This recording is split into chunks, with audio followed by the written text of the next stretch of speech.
यही भारत देश 5000 साल पहले एकदम नया स्वर्ग वैकुंठ था। आदि सनातन देवी देवता धर्म की आत्माएं ही इस विश्व सृष्टि नाटक में अभिनय करने आई थी। देवी देवताओं की कुल संख्या सिर्फ 9 लाख थी। सतयुग में अलग अलग राज्यों में कृष्ण और राधा राजकुमार और राजकुमारी के रूप में रहते थे।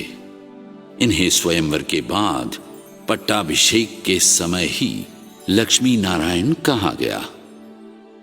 इसलिए कृष्ण का जन्म दिवस सब मनाते हैं, नारायण का कोई नहीं मनाता, क्योंकि कृष्ण और नारायण एक ही हैं। विष्णु लक्ष्मी नारायण का प्रतीक है, इसलिए विष्णु कोई अलग व्यक्ति नहीं है। इनका वंश है सूर्य वंश, इसलिए सूर्य नारायण कहा जाता है। इनका कुल है देवता कुल। सतयुग में सभी देवता एकता से एक ही परिवार में शांति से खुशी से जीते थे। मृत्यु, दुख, रोना वहां कुछ भी नहीं थी। सब अपने को आत्मा समझकर रहते थे। बूढ़े हो जाने पर ये सोचकर खुश होते हैं कि फिर से बच्चे के शरीर में जाएंगे, इसलिए इसे अमर लोक कहा जाता था।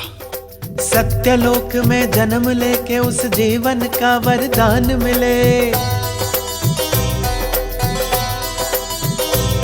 जहाँ प्रेम से आशीर्वाद से भरा हो जीवन, कोई न दुख मिले, विकार कोई ना हो, जहाँ वो पावन सुख संसार मिले।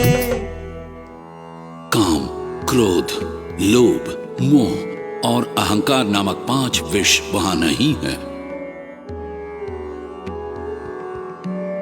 वहां बच्चा भी संकल्प शक्ति से ही पैदा होता है। जैसे महाभारत में सूर्य द्वारा कुंती के पुत्र कर्ण ने जन्म लिया, वैसे ही सतयुग में 1250 वर्षों में देवी देवता 8 जन्म लेते हैं।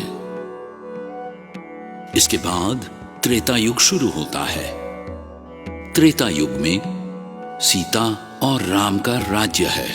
सतयुग में पहले जन्म ले चुके कृष्ण भी अलग नाम से अलग रूप में जन्म लेते हैं। यहां भी शांतिपूर्वक एक साथ खुशी से मृत्यु, दुख, रोने से अनजान अपनी जिंदगी गुजारते हैं। ये चंद्रवंश है, इसलिए उन्हें श्री रामचंद्र मूर्ति कहते हैं। इनका कुल क्षत्रिय कहा जाता है। इस त्रेता युग में देव देवता 12 जन्म लेते हैं। बार बार जन्म लेने से आत्मा की शक्ति कम होने लगती है, इसलिए अनेक जन्म लेने पड़ते हैं। त्रेता युग के अंत में देवी देवताओं की कुल संख्या 33 करोड़ है, यानी कि 33 करोड़ देवता। पुराणों में वर्णित 33 करोड़ देवता यही है, यही भारतवासी। इस समय एक बुरी बात हुई।